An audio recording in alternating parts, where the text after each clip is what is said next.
किया हुआ है। जो तुम भी मेडिकल कॉलेज में बच्चों तुम्हारे सीनियर तुमको छोड़ेंगे नहीं, वो तो उनका बस चले तो वो दूध पीते बच्चों को खाना पीना सिखाते सब कुछ।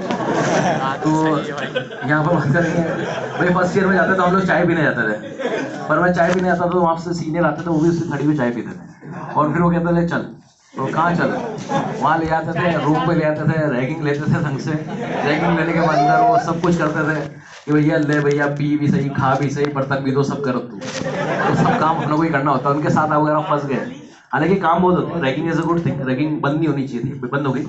रैगिंग बंद होने से देश का भविष्य खतरे में चला गया, क्योंकि आपको कॉलेज में प्रोफेसर तो इतना इगोस्टिक होते हैं कि कुछ भी नहीं सिखाते। कोई प्रोफेसर कुछ नहीं सिखाएगा, कोई आपका हाथ पकड़ के ये भी नहीं बताने वाला कि पेशेंट को ऐसे करते हैं। उसके लिए आपको उसकी बहुत ज़्यादा चापलूसी करनी पड़ेगी। अगर पीजी भी करोगे कहीं पर तो वो आपको बिल्कुल एज अ सर्वेंट ट्रीट करते हैं, उनको नहीं मतलब आप लोगों से, और आप वहाँ पर थोड़ा सा एटीट्यूड दिखाओगे तो वो सीधे फेल करेगा। साल भर साल आपको 7 साल 8 साल तक पीजी कराता रहेगा, तो क्या करोगे? तो वो थोड़ा बहुत उसके लिए करना पड़ता है। तो वहाँ पर उसके लिए चापलूसी ना करनी पड़े, इसलिए अपने सीनियर से रिलेशन अच्छे कर लो, क्योंकि सीनियर से रिलेशन अच्छे हो तो सीनियर बड़े भाई की तरह रहता है पूरी जिंदगी भर। जब भी जो हमारे टाइम पर रेटिंग होती थी, 2004-5 में रैंकिंग होती थी, तो उस टाइम के जो सीनियर्स हैं वो आज तक एज ए बिग ब्रदर है, मतलब कि आज तक कहीं भी चले जाओ इंडिया में, जहाँ जैसे वो लोग रहे, अगर मैं उस सिटी में भी पहुंच जाता हूँ ना, तो मेरा रहना खाना सब फ्री है। मतलब कि मेरे को कोई भी हेल्प की रिक्वायरमेंट हो, कोई भी नीड हो ना, तो वो लोग हमेशा तैयार रहते हैं। तो ये अटैचमेंट हो जाता है उनके साथ में, वो रैगिंग लेते जरूर है पर फिर जिंदगी भर का साथ बन जाता है। अब जो तुम जाते हो तो वो रैगिंग लेते नहीं है, रैगिंग लेना भी अलाउड नहीं है, तो बीच में एक डिफरेंस रह जाता है, और फिर तुम भी एटीट्यूड में रहते हो कि नहीं देंगे, क्या कर लेगा, शिकायत कर देंगे, ये वो तो रह ले एटीट्यूड में। हालांकि उनकी भी जनरेशन अब ऐसी हो गई, उस टाइम पर हमारे टाइम पे तो फिर भी ठीक था, पर अब वो जनरेशन ऐसी आ गई, सबकी किसी की रैगिंग हुई नहीं, तो किसी अपने सीनियर से उतना ज्यादा अटैचमेंट हो ही नहीं पाता, वो बड़े भाई बहन की तरह उसको कोई चीज बता ही नहीं पाते। पुलिस केस तक संभाल लेते हैं यार, सब कुछ संभाल लेते हैं, उनका क्या है, वो आपको हर चीज संभाल लेंगे। इवन आपके खुद के घर के जो पेरेंट्स हैं, अगर वो भी यहाँ पर नहीं संभाल पाएंगे तो वो संभाल लेंगे, ऐसे गार्जियन काम करते हैं वो लोग। तो उस टाइम तक ये माहौल ज्यादा था। उस टाइम जो जो सीनियर्स होते थे वो रियल में सीनियर्स होते थे, उनको सीनियर्स कहने में अच्छा लगता है, वो सीनियर्स हैं। जैसे अगर आप कभी उसी जगह से हो जहाँ से आपका सीनियर बस में बैठा है, ट्रेन में बैठा है, तो आपको पैसा खर्च करने की जरूरत नहीं है, वो सारा खर्चा लेगा आपका, चाहे उसके पास में नहीं है, खेती बेच के आ जाएगा, जमीन बेच के आएगा, तो उसकी जिम्मेदारी है आपको पालना, क्योंकि उसने आपको ही रैगिंग ली है। तो वो एज ए जूनियर ट्रीट करता है, एज ए छोटा ब्रदर ट्रीट करते हैं वहाँ पर। उनसे रिलेशन बन जाते हैं, तो उनका जो क्लिनिक होता है, या वो कहीं जाते हैं, फॉरेन जाते हैं, कोई काम करते हैं, सब जगह पर आपको आगे से आगे गाइडेंस मिलती है, सब जगह पर हेल्प मिलती है, और मना नहीं करते वो लोग। तो ये रैगिंग होना बहुत सही था, पर अब बंद हो गया तो अलग बात है। हालांकि कुछ लोग मिसयूज करते थे, पर वो ये बात है कि मिसयूज भी होने के बावजूद भी मैक्सिमम सीनियर्स आपको हेल्प करते थे, पर अब वो चीज नहीं मिलेगी कभी भी, वो चीज खत्म हो गई है यहाँ पर। तो होती है पर वो इंट्रोडक्शन होता है, रैगिंग नहीं होती है। अब इंट्रोडक्शन, जनरल इंट्रोडक्शन कहते हैं उसको, जो होता है उसको जनरल इंट्रोडक्शन कहते हैं। फिजिकल नहीं हो सकते उसके अंदर, आपको मारपीट नहीं पड़ती है। वरना अगर आप गवर्नमेंट कॉलेज में आपका एडमिशन हो गया तो ये हाल था भाई साहब कि आप जिस दिन पहले दिन एंटर करते थे ना, वहां से सीनियर लाइन में खड़े हो जाते थे और आपसे कहते थे इसी दरवाजे से आना है आज के बाद में।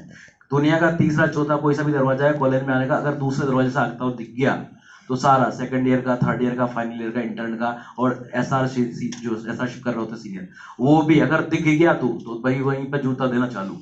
अब यहाँ पर उस टाइम तो मारेंगे जो मारेंगे इसी, उसका तो कोई हिसाब किताब ही नहीं है। अभी तो हिसाब किताब ये है कि सारे सीनियर लाइन से खड़े हैं, आप आओगे, आके 90 डिग्री तक बैंड होगे, 90 डिग्री तक बैंड होकर उसको सैल्यूट करोगे। फिर मेडिकल सैल्यूट बोलते हैं ना, मेडिकल सैल्यूट बोलते हैं, मेडिकल एंथम्स होते थे, नई नई चीज सिखाई जाती है, अब नहीं सिखाई जाती होगी। मेडिकल एंथम तो अभी भी होते होंगे, मेडिकल वैसे भी आप वैसे भी ऑलमोस्ट वैसे ही देख लो, क्योंकि वो अब चीजें दिखेगी नहीं। तो वो उसमें एंथम्स होते हैं, उसमें गाने बनते हैं, उसमें गाने को बार बार बोलकर जो अपने सीनियर्स होते हैं उनको सुनाना होता है। उसमें मनमान सारी एब्यूसिव चीजें होती हैं, जो बच्चा सीधा वो भी गालियां सीख जाता है। भले आपको ओवरऑल डेवलपमेंट है वो, रैगिंग लेना मतलब कि ओवरऑल डेवलपमेंट। जो बच्चे झिझकते हैं, जो बच्चे घबराते हैं, भाई डॉक्टर बन जाओगे, पेशेंट तो हर तरीके का आएगा, फिर जिसको तो काम कैसे चलेगा। तो आपको पूरी तरीके से ओवरऑल वहां पर जो है डेवलपमेंट, पर्सनैलिटी डेवलपमेट होता था वो रैगिंग में। 2 महीने तक पूरी तरीके से रैगिंग लेते थे, और जो बच्चा बिल्कुल सीधा सीधा रहता था ना उसको भी पूरी तरीके से आजाद कर देते थे, खोल कर देते थे, भैया तेरी मर्जी हो ये कर। रात रात भर उनको बोल देते थे भैया कपड़े खोल और जा, गर्ल्स हॉस्टल समझे खड़ा।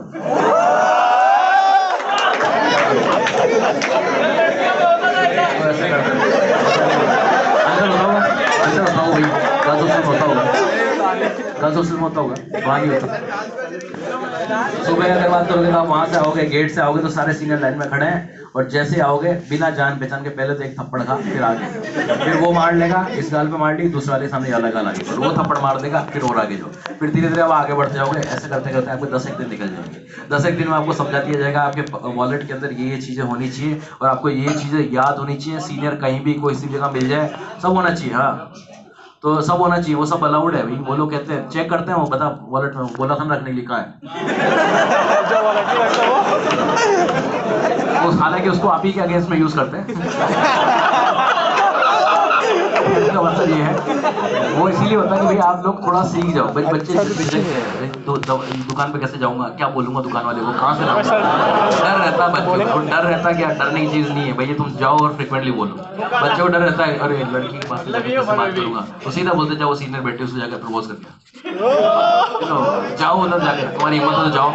बच्चे चले जाते हैं, जाते हैं तो वहाँ वो पकड़ लेती है सीनियर, वो लगे थे अच्छा से। तो आपकी तो मतलब पूरे दिन धुलाई ही मान ले, भरोसा करने लायक नहीं होता इनिशियल 2 महीनों में सीनियर। वो कुछ भी बोल रहा है उसके बाद भरोसा मत करना, वो आपकी रैंकिंग ले रहा है। मतलब रूम पे बुला लेते थे, रूम पे बुलाने के बाद में हमने तो खूब लिए भाई, हमारे टाइम में तो थी, हम तो लिए। रूम पे बुला लेंगे, एक बाल्टी भर के रख देंगे, एक चम्मच पकड़ा देंगे, दूसरी बाल्टी खाली रख देंगे,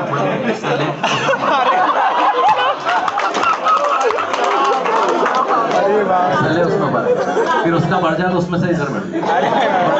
लेवल कम नहीं होना चाहिए, उतना ही लेवल रहना चाहिए। लेवल कम हुआ जूते पड़ेंगे, ऐसा है।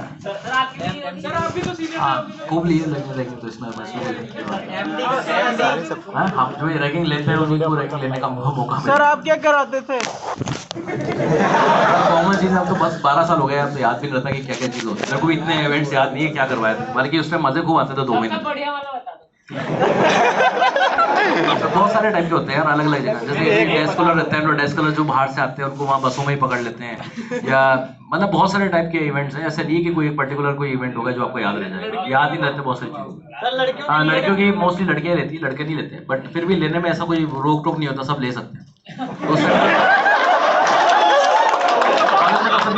कॉलेज में सब ओपन ही लेंगे तो ले लेंगे, बिल्कुल अच्छी तरह ले सकते। मैं तुमको तो काम की चीज बताता हूँ, तुमको काम की चीज बताता हूँ भाई। वहाँ पर जाकर तुमको सीनियर बोले कि भैया ब्यूटी लिस्ट बना, एक बनती ब्यूटी लिस्ट। तो ब्यूटी लिस्ट में आपको जो भी आपकी क्लास की जो जितनी भी लड़कियां होती हैं उनकी एक लिस्ट बनानी होती है ऑर्डर वाइज, कि जिसमें आपका अट्रैक्शन सबसे ज्यादा किसके लिए, कौन सी ज्यादा पसंद है, कौन सी कम पसंद है। तो जाते अगले दिन ही बोलते हैं भैया ब्यूटी लिस्ट बना देना, और लड़कियों को बोल देते हैं भैया तू अपना जो है हैंडसम लिस्ट बना देना। तो लड़कियां भी लिस्ट बनाती है और लड़के भी लिस्ट बना देते। तो एक लिस्ट उसके पास में हमेशा रहनी चाहिए, उसके वॉलेट के अंदर, उसके पास में। तो कोई भी सीनियर पूछ सकता ला दिखा, तो वो सीनियर क्यों पूछता है, ताकि वो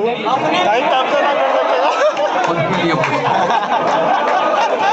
सबकी नजरों में तो कोट होगी नहीं, जब बहुत सारे लोग एक ही नाम लिखेंगे तो इसका मतलब है कि सच में अच्छे होगा।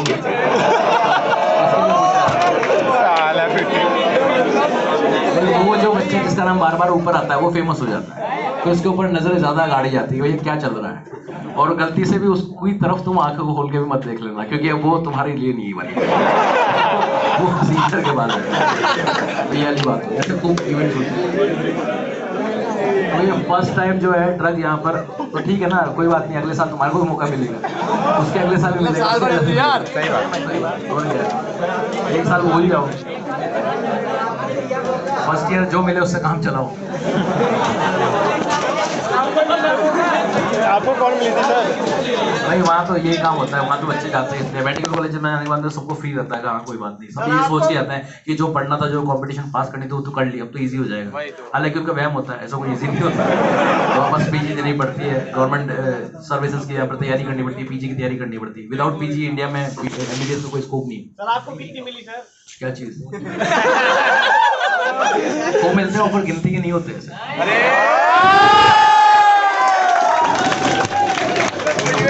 बाहर रहने वालों को ज्यादा मिलते हैं।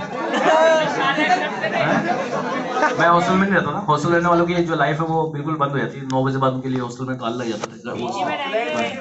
फ्लैट में रहना ज्यादा सुखी रहोगे, फ्लैट में रहोगे। फ्लैट में रहने से बाहर थोड़ा सा दूर रह लेना, पर फ्लैट में ही रहना। कॉलेज में मैं तो फ्लैट में रहता फर्स्ट ईयर से, हमने तो एग्जाम कराया था बोल कर। किसकी सब लोग रखते थे भाई, सब लोग। हमारे एक्चुअली क्या हुआ था कि हमारे लिस्ट में क्या होता है कि हमको पता नहीं था कि क्या होने वाला है, कुछ भी हो सकता है, क्या पता उससे बोलते भैया इसके साथ बैठ जाओ, इसके साथ मैं करा दूँ, तो उस पर प्रपोज कर लो। हालांकि ज़्यादातर ये होता था प्रपोज करवा देते तेरे लिस्ट जो ऊपर उसको प्रपोज कर, तो फायदा मिलेगा, निकले ना भैया अपना जो पसंद है उसका नाम पहले तो फायदा मिलता है, क्योंकि वही एक मौका है और कोई मौका नहीं मिलने वाला। सीनियर बोल रहा है, उसको भी पता है सीनियर ने बोला होगा इसको इसलिए आया है, तो उस बहाने से कम बोल तो दोगे तुम।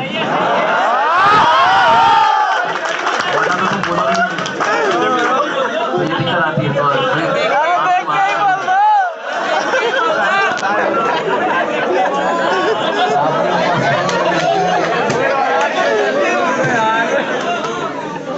फर्स्ट टाइम ड्रग कंज्यूम करते हैं तो ड्रग को कंज्यूम करने पर ड्रग का एक नेचर होता है,